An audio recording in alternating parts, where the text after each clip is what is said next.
e vamos dar início à nossa aula 5 do nosso mini curso de biomecânica. Eu estou muito feliz por você estar seguindo comigo nessa jornada. Para quem caiu de paraquedas aqui, a gente está no meio de um curso de biomecânica. Eu sugiro que você vá lá para a aula 1, vou deixar o link aqui na descrição para você acompanhar na sequência. O seu aproveitamento vai ser muito melhor se você começar do começo. E para você que já assistiu às aulas anteriores, essa é a aula 5, na qual nós vamos falar sobre a biomecânica do tecido ósseo.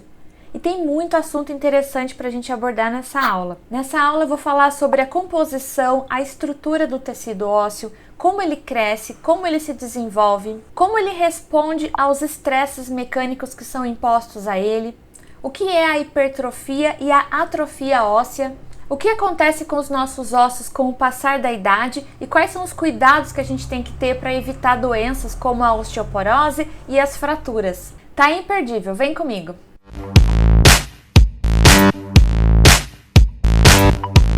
Seja muito bem-vindo, eu sou a professora Glaucia Gonzaga, você está no canal Além da Cinesioterapia, o nosso espaço, o nosso cantinho para falar de exercícios terapêuticos. E essa aula é todinha dedicada a falar sobre a biomecânica do tecido ósseo. Esse tecido que no primeiro momento nos dá a impressão de que é algo já muito modelado, pré-definido e vai ficar daquele jeito para o resto da vida. Muito pelo contrário.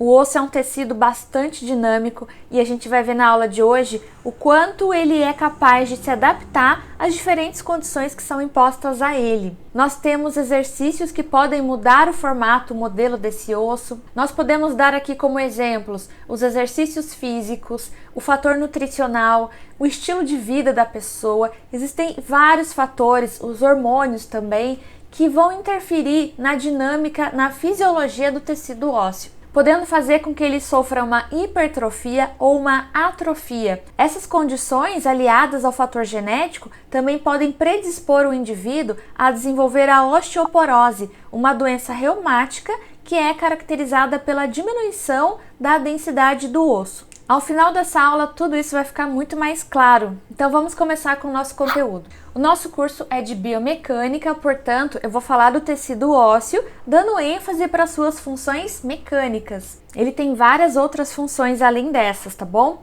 Mas, do ponto de vista mecânico, ele serve como um importante arcabouço esquelético rígido. Ele serve para sustentar e proteger os órgãos do nosso corpo.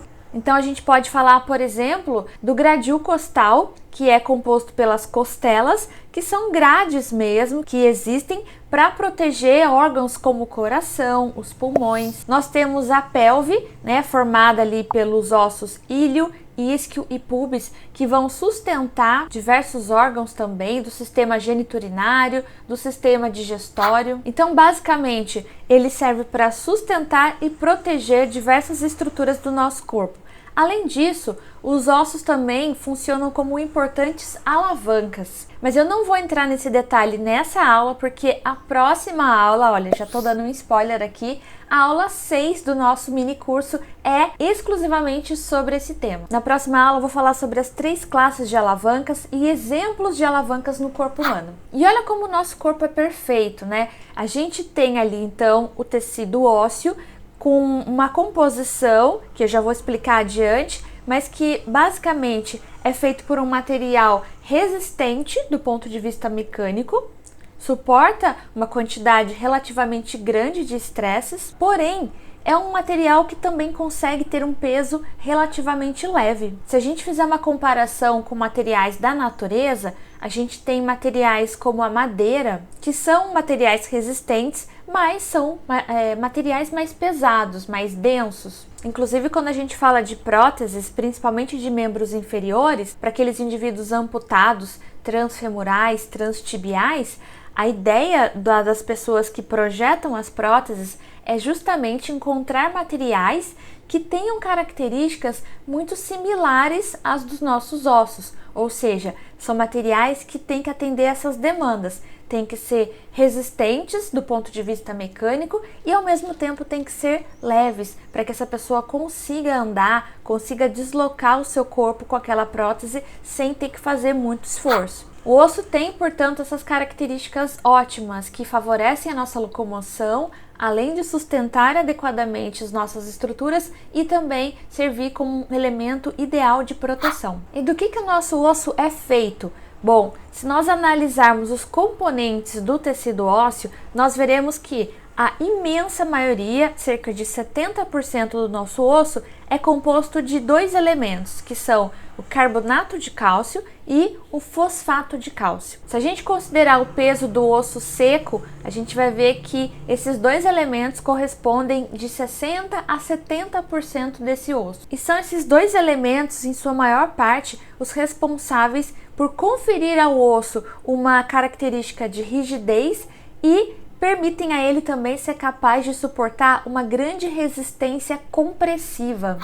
A gente já estudou na aula de forças, lá na aula de cinética, as forças de tensão, compressão, cisalhamento. Então vocês devem se lembrar que até naquela aula eu dei o exemplo do próprio osso, que é um tecido capaz de suportar uma grande força, um grande estresse em compressão. E por que ele consegue suportar tanto estresse em compressão? Justamente por causa da grande quantidade de carbonato de cálcio e de fosfato de cálcio que ele apresenta. E aproximadamente 30%, de 25% a 30% do osso é composto de água.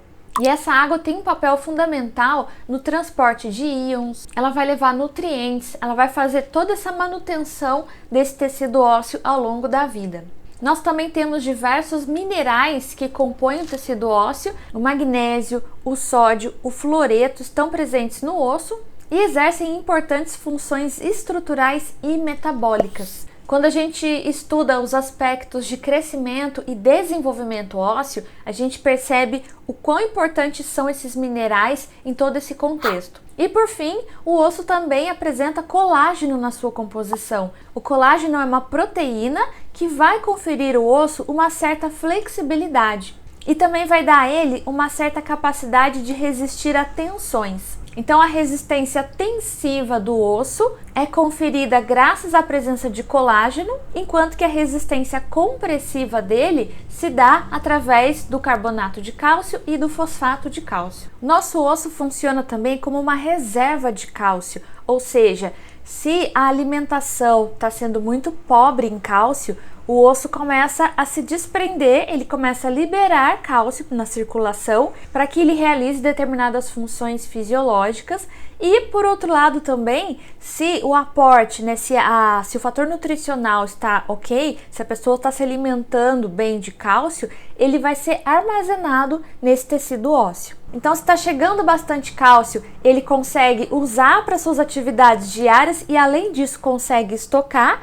E em contrapartida, se está chegando pouco, ele tem que tirar dessa reserva e liberar na circulação. Então assim ele vai buscando promover esse equilíbrio do organismo. O tecido ósseo pode ser classificado de várias formas. Uma delas, que é a que eu vou falar agora, é em relação à sua porosidade. Seguindo esse critério, nós temos dois tipos de ossos: o osso cortical e o osso trabecular. O osso cortical é também chamado de osso compacto, é aquele osso que tem uma maior proporção de fosfato de cálcio e de carbonato de cálcio. O osso cortical é menos poroso do que o osso trabecular.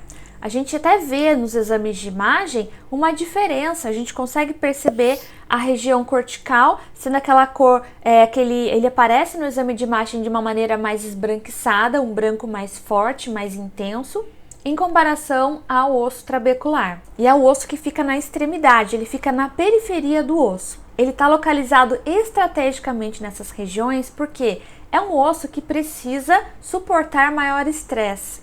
A gente vai encontrar o osso cortical nas diáfises dos ossos longos. É um tecido conjuntivo compacto e mineralizado. Já o osso trabecular, que é também chamado de reticular ou esponjoso, é um osso que tem uma maior porosidade. Ou seja, ele tem realmente mais poros, ele é mais esburacado, entre aspas, digamos assim, em relação ao osso cortical. O osso trabecular ele tem uma estrutura que é chamada de favo de mel. Esse favo de mel ele tem barras verticais e horizontais que são mineralizadas. Nós chamamos elas de trabéculas, que vai formando umas células cheias de medula óssea e também de gordura. E cada uma dessas partes do osso tem uma função mecânica diferente. Não tem uma melhor ou superior do que a outra, cada uma tem a sua especialidade. O osso cortical consegue suportar mais estresse do que o osso trabecular. No entanto, ele sofre menor deformação antes de sofrer a fratura. Já o osso trabecular, ele consegue sofrer mais deformação antes de fraturar. E mais uma prova de que o nosso corpo é perfeito, que foi projetado de uma forma muito genial, a gente vê que, por exemplo, nas vértebras, nós temos ossos com uma estrutura predominantemente trabecular. E por que isso? Porque a função das vértebras está justamente em receber grandes cargas. E pelo fato da vértebra ter essa estrutura predominantemente de osso trabecular, ela é capaz de suportar grandes choques, grandes impactos. A gente pode dizer que o osso cortical e o osso trabecular são anisotrópicos. Guarda esse nome que é importante. E o que significa ser anisotrópico? Significa que ele apresenta diferentes propriedades mecânicas em resposta às cargas aplicadas em diferentes direções. Dependendo de como essa carga é aplicada no osso, ele vai responder de maneiras diferentes. Então, a carga que o osso suporta em compressão é muito maior do que a carga que ele é capaz de suportar em tensão ou em cisalhamento. O mesmo osso na mesma pessoa, vamos considerar as mesmas condições, né? Se essa carga for aplicada comprimindo esse osso, ele é capaz de tolerar um esforço, um estresse muito maior comparado ao mesmo estresse que é aplicado em tensão. Então fica essa escadinha aqui que a gente está vendo nesse gráfico. Em primeiro lugar, o estresse que ele mais suporta é de compressão. Em segundo lugar, é o de tensão. E por último, numa proporção bem menor, é em cisalhamento. Por isso que quando a gente vê às vezes alguns acidentes, né, algumas pessoas que sofrem quedas, coisas do tipo, a gente fala assim, nossa, a pessoa não quebrou nada, né? Porque provavelmente... aí tem vários fatores a serem considerados, né? Mas do ponto de vista biomecânico, a gente vai perceber que geralmente quando ocorrem grandes impactos e não ocorre uma fratura, é porque geralmente a pessoa colocou esse osso no impacto em compressão. Então o osso é mais capaz de suportar esse tipo de estresse. E é claro que envolve aí também outras questões como a saúde do indivíduo, né? A saúde do tecido ósseo, a idade, etc. Um trauma que foi muito comentado na época, né, foi do nosso atleta Anderson Silva, que infelizmente sofreu uma fratura grave nessa luta. E a gente pode ver ali na primeira imagem da esquerda, né, uma imagem até forte, que mostra ali uma fratura de tíbia e fíbula que aconteceu durante uma luta. E muitas pessoas questionaram, nossa, mas ele é um atleta, ele é forte, ele é jovem, né? Por que sofreu essa fratura dessa forma? Será que ele não é tão forte assim? Não é nada disso, gente. É que o estresse que foi colocado na região da perna dele ali, naquele momento, foi justamente no sentido de cisalhamento. Então, o nosso osso, o osso de qualquer pessoa, por mais forte, por mais saudável que seja, suporta uma quantidade muito pequena de estresse em cisalhamento. Hoje já tá tudo bem, já tá tudo resolvido com ele, mas essa imagem, né, esse episódio ficou muito marcado porque muitas pessoas não entenderam como um atleta sofre uma fratura numa condição dessa, né, num macrotrauma. A gente explicou lá na aula também anterior o que é o macrotrauma.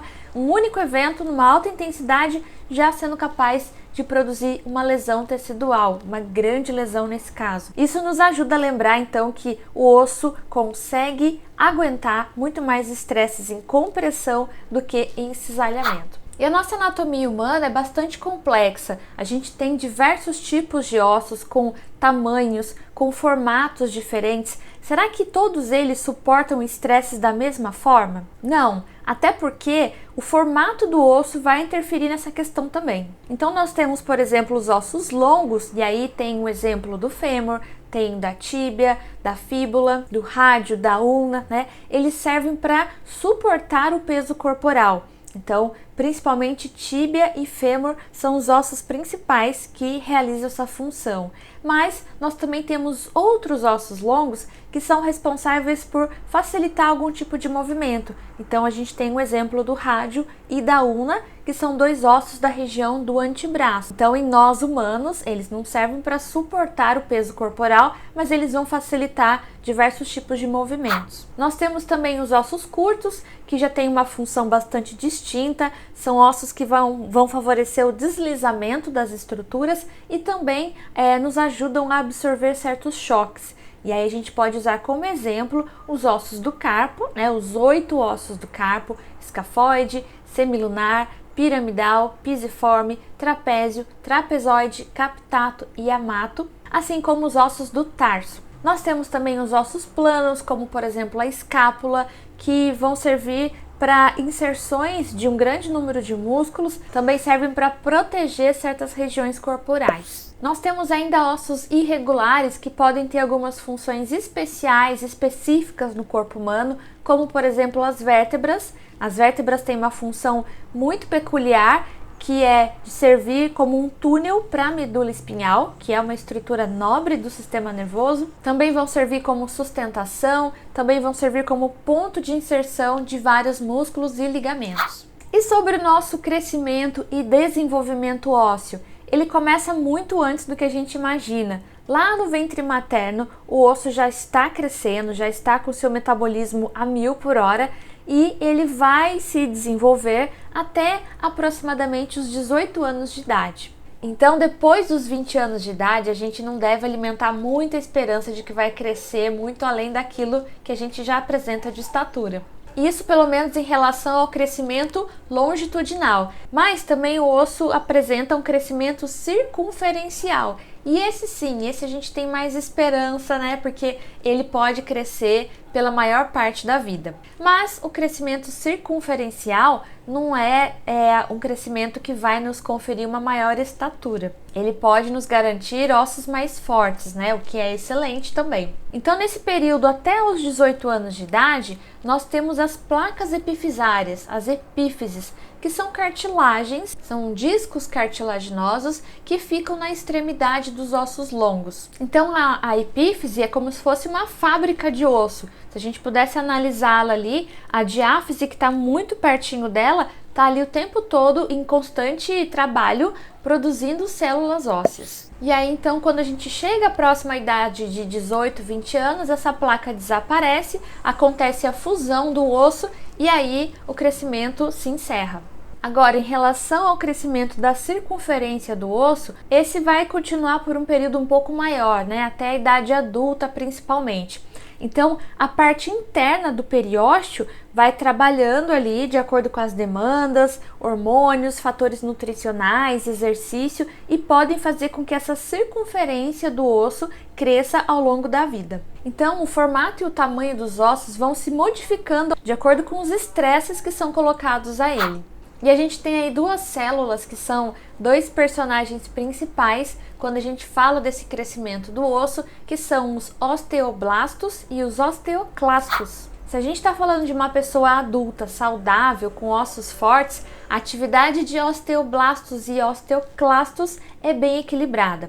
De uma forma simplificada, porque não é o objetivo da aula falar sobre essas células, mas o osteoblasto é como se fosse uma fábrica de osso, são células jovens do tecido ósseo, e os osteoclastos são as células que fazem a reabsorção, elas comem o osso, digamos assim, elas vão destruindo, elas vão fazendo essa remodelagem, esse equilíbrio, essa homeostase ao longo da vida. Se a gente comparar o osso de uma criança com o osso de um adulto, o da criança tem muito mais colágeno, portanto, é um osso que tem muito mais flexibilidade do que o de um adulto. Com o passar do tempo, a gente vai perdendo colágeno, então esse osso vai se tornando menos flexível. A gente costuma ter ali, por volta dos 25, 30 anos de idade, um pico de atividade, de função desse tecido ósseo. Essa concentração de minerais, esse equilíbrio do tecido ósseo, geralmente se dá por volta dos 25 aos 30 anos de idade. A gente fala que essa fase é quando o indivíduo está no auge do equilíbrio fisiológico mesmo. e após essa idade a gente começa a ter uma perda desses elementos e, consequentemente, também uma perda das propriedades mecânicas, o que faz com que esse osso também vá perdendo resistência mecânica. Em outras palavras, o estresse que o nosso osso suporta aos 25 anos é bem diferente, costuma ser bem maior do que o estresse que ele é capaz de suportar aos 40, aos 50, aos 60 anos de idade. Então vai acontecendo isso que a gente está vendo aqui nesse gráfico. Eu coloquei de uma maneira bem simplificada. O importante aqui é a gente visualizar então ali o pico de massa óssea, né? Então no eixo vertical nós temos a massa óssea e no eixo horizontal a idade do indivíduo, que o zero ali na parte esquerda, né? O indivíduo acabou de nascer, e até os 100 anos de idade ali, que a gente pode considerar, né, de uma forma bem otimista, uma expectativa bem longa de vida de uma pessoa. As mulheres costumam ter um pico de massa óssea inferior a dos homens. Isso se dá por vários fatores. O homem tem mais massa muscular, o homem tem fatores hormonais que o protegem nesse sentido. E aí então, ambos têm uma trajetória ascendente, mais ou menos ali por volta até dos 25, 30 anos, como eu havia falado. E depois a gente percebe que então os dois começam a declinar. O declínio é diferente, o homem tem uma perda também, mas a perda que ele apresenta pode não ser significativa do ponto de vista clínico, enquanto que para a mulher as coisas são diferentes. Ela já atinge um pico menor do que o do homem e ela ainda vai vivenciar a menopausa lá por volta dos 50, 50 e poucos anos de idade, e com isso o que vai acontecer? A diminuição do estrogênio vai colocar esse tecido ósseo numa condição mais fragilizada também.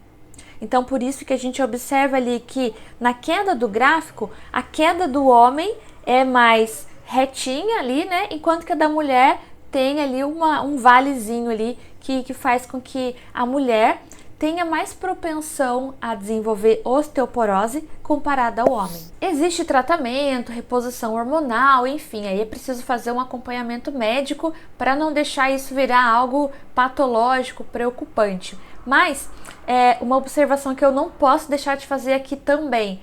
As pessoas que fazem exercícios físicos, especialmente o treino de força, elas vão ter um pico de massa óssea maior, então elas vão também vivenciar essa queda, que é natural, é fisiológica, mas se ela parte de um ponto mais alto, esse declínio também não vai afetar tanto a sua qualidade de vida. Por isso que eu falo tanto aqui, né, nas minhas redes, em todo lugar, da importância da gente fazer atividade física, exercício, treino de força especialmente, ao longo da vida.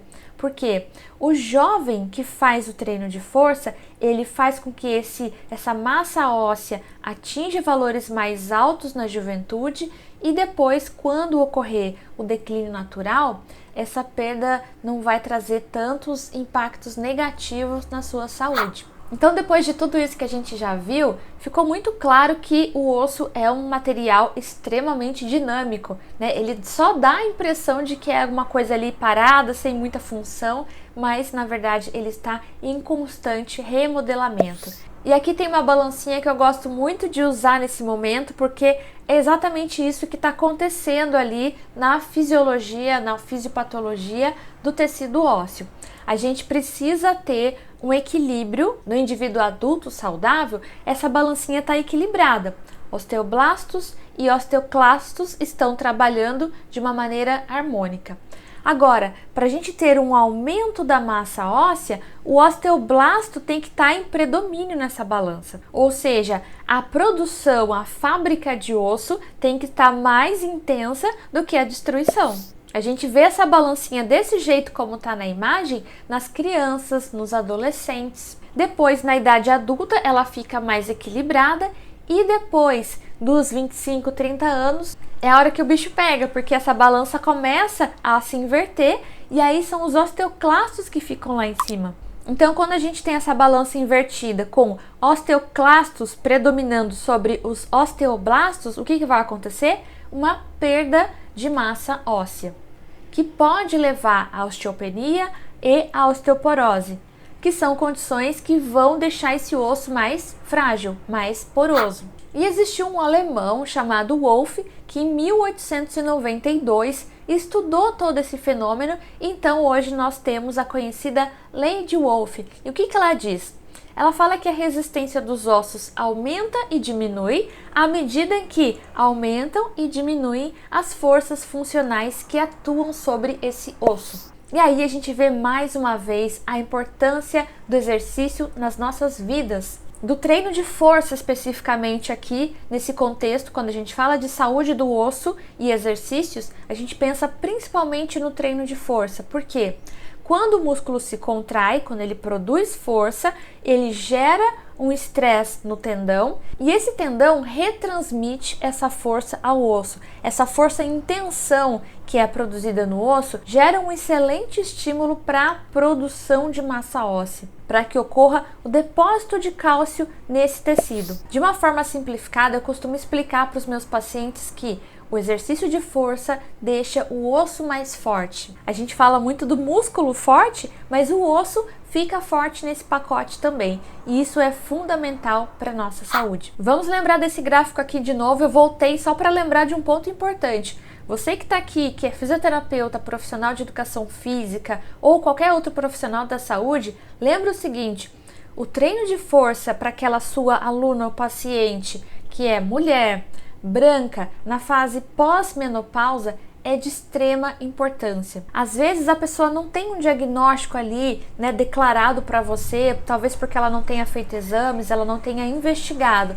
mas mulheres brancas no período pós-menopausa são fortes candidatas a desenvolver osteoporose. Então, o que eu recomendo se você trabalha com essa população? Oriente essas mulheres a fazer acompanhamento médico, a fazer o exame de densitometria óssea e de continuar ou de começar um treino de força supervisionado. Cuidar da alimentação, cuidar principalmente da ingestão de cálcio, da exposição à luz solar, vitamina D, enfim, de todos os fatores que compõem o tratamento e a prevenção da osteoporose. Eu coloquei aqui duas situações nas quais a gente percebe o osso respondendo ao estresse de uma maneira muito diferente, né? Então, na imagem da esquerda a gente vê um astronauta e o que acontece com o astronauta?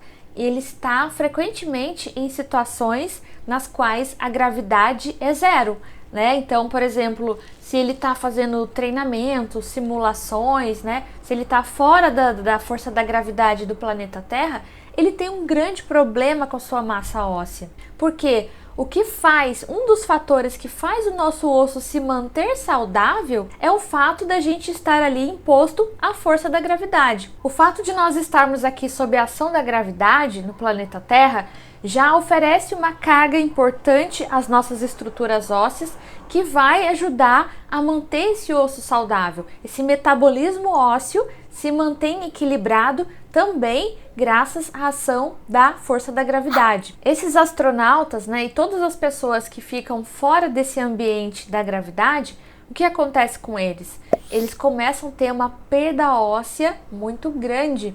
Então, eles fazem um treinamento de força muito intenso, com acompanhamento médico, multidisciplinar, com suplementação, claro, né? Isso tem que ser visto com muita supervisão, porque sabendo da perda óssea que vai acontecer quando eles estiverem fora da gravidade, eles já fazem uma reserva de osso, entre aspas, né? Para que essa perda posterior não seja tão significativa do ponto de vista clínico. Se a gente estiver falando de um astronauta com uma idade mais avançada, isso se torna ainda mais preocupante, né? Mas eles têm todo um acompanhamento médico lá, top de linha, para resolver esse problema para eles. Mas eu só coloquei esse exemplo aqui para mostrar para vocês que a força da gravidade também exerce um papel importante sobre a saúde do osso. E depois eu coloquei a imagem do bebezinho aqui naquela fase gostosa, né, que deixa a mãe meio pirada, meio maluca, que é aquela fase quando ele está começando a andar.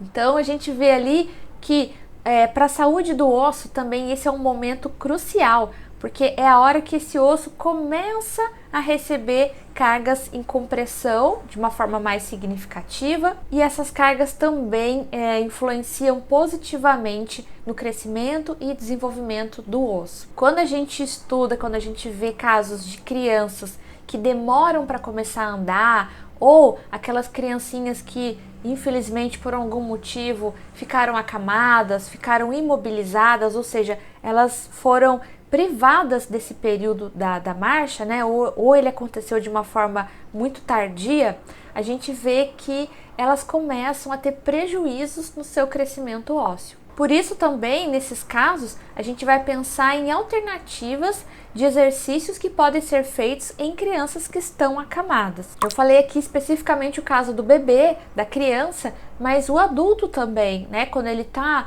imobilizado, quando ele está acamado, a gente percebe claramente também uma perda de massa óssea. E aí também o papel do exercício resistido é extremamente importante para essas pessoas. Em alguns casos, a gente vai pensar até numa eletroestimulação para promover essa contração muscular e, consequentemente, promover uma tensão no tecido ósseo também. Além disso, nós temos ainda pranchas ortostáticas, que são dispositivos que vão colocar esse indivíduo em pé para que seja colocada carga sobre o tecido ósseo, mesmo que essa pessoa não tenha condições de se sustentar nessa posição. Essa prancha, então, sustenta, ela segura esse indivíduo em pé ali para que esse estímulo seja oferecido a esses pacientes. A gente observa o fenômeno da hipertrofia óssea em pessoas que são fisicamente ativas. Então, geralmente atletas, a gente vê uma ótima hipertrofia óssea. Também naquelas pessoas que praticam treino de força com regularidade, na intensidade adequada. De uma maneira geral, a gente vê que as pessoas que fazem atividades físicas ou exercícios físicos que envolvem impacto são aquelas que têm uma maior densidade mineral óssea. Atividades que envolvem corridas, saltos, arremessos, são atividades que podem favorecer uma hipertrofia óssea. Eu falei sobre os astronautas, sobre a força da gravidade, mas também existe a influência da força-peso. Então, a massa que um indivíduo apresenta, se você não sabe a diferença entre peso e massa, volta lá para a aula de cinética que tem tudo explicadinho. Então, a massa de um indivíduo, a massa corporal, gera influência também sobre a densidade do osso. Pessoas mais magras colocam menos carga, menos estresse sobre os tecidos ósseos. Quer um outro exemplo? Vocês já viram aquelas pessoas que têm uma falha nos dentes, né? Que estão faltando um ou mais dentes? Quanto maior a perda de dentes, maior vai ser a remodelagem óssea da mandíbula dessa pessoa. O que acontece com essas pessoas que sofreram perdas dentárias? Os dentes são materiais que transmitem forças para o osso aqui, que no caso é a mandíbula. Então, na ausência de um dente ou de mais dentes, quanto maior a perda, pior será, vai haver menos redistribuição de força para a mandíbula. Então a gente percebe que as pessoas que têm esse problema, elas têm a mandíbula mais retraída, né? Se você puder analisar a densidade mineral óssea dessa mandíbula, dessa pessoa que não tem dentes, ela é inferior à de uma pessoa que tem dentes. Isso geralmente se dá em pessoas idosas, o que agrava o problema, porque a gente já tem, além disso tudo, uma situação sistêmica na qual a pessoa já está tendo um declínio das suas funções fisiológicas. O envelhecimento biológico somado à perda dos dentes gera essa maior propensão a pessoa ter essa perda da massa óssea, especialmente da região mandibular. Então, o oposto de hipertrofia óssea é atrofia óssea. Esse A, lembre-se sempre que é um prefixo de negação. E aí eu coloquei duas imagens representativas aqui da atrofia óssea. Indivíduos idosos, aí tem a questão também da perda dos dentes, né, especificamente como eu expliquei, e também indivíduos que ficam muito tempo restritos ao leito. Nós temos algumas constatações de que 6 semanas de repouso no leito, que é um tempo relativamente curto, já é capaz de promover um grande dano à saúde óssea. E o pior, isso não vai ser revertido com 6 semanas de atividade física. A gente vai precisar de um tempo muito maior de estímulo para recuperar essa massa perdida. A condição de atrofia óssea, então, está ligada à desmineralização óssea, que é algo preocupante porque a gente vê então esse osso se tornando mais frágil do ponto de vista biomecânico e mais propenso a fraturas. E aí então, se isso acontecer, o problema vai ficando cada vez mais grave, porque numa condição de fratura, esse indivíduo provavelmente vai ficar acamado e com a imobilização, com a restrição ao leito, essa perda óssea tende a se agravar. Quando a gente fala de fratura osteoporótica, né, que é essa fratura causada pela osteoporose, pela fragilidade prévia do osso, geralmente a gente vê o fêmur sendo um dos ossos mais afetados. Aliás, ele é o mais afetado, né? O colo do fêmur especificamente. É uma fratura que pode levar a complicações hemorrágicas e essa internação pode levar a complicações. O melhor de tudo, o ideal é a gente buscar prevenir essa situação. O exercício tem um papel de promover maiores forças tensivas no osso, enquanto que a força gravitacional vai exercer uma força compressiva. E ambas são importantes para a gente manter essa saúde do osso, juntamente com outros fatores que fazem parte desse tratamento. Se você quer saber mais sobre osteoporose, sobre o papel do exercício no tratamento e na prevenção da osteoporose, nós temos alguns vídeos aqui no canal que falam só sobre esse assunto. Tem um vídeo falando sobre o papel do exercício especificamente, tem vídeo falando sobre o que fazer no caso de uma fratura pós-osteoporótica e também sobre diretrizes que nós temos, diretrizes específicas para o treinamento de força para essa população. Não é simplesmente chegar lá e colocar carga, né, colocar impacto num osso que está já numa condição fragilizada. Aqui na imagem a gente pode ver uma ilustração de como é o osso trabecular de uma pessoa com osteoporose. Então a gente percebe ali que as trabéculas vão ficando mais finas, esses espaços vão ficando maiores, com isso as fraturas podem acontecer com uma relativa facilidade. A gente não pode fugir do treino de força, ficar com medo, mas ele tem que ser aplicado com uma certa cautela. Nesses vídeos eu explico com mais detalhes essas questões. Aqui a gente encerra então a nossa aula 5 sobre a biomecânica do tecido ósseo. A próxima aula é sobre alavancas, é um tema mais enxuto. Eu espero que vocês estejam gostando das aulas. Não perca o pique, faz uma pausa e depois volta para assistir a próxima aula. Espero vocês!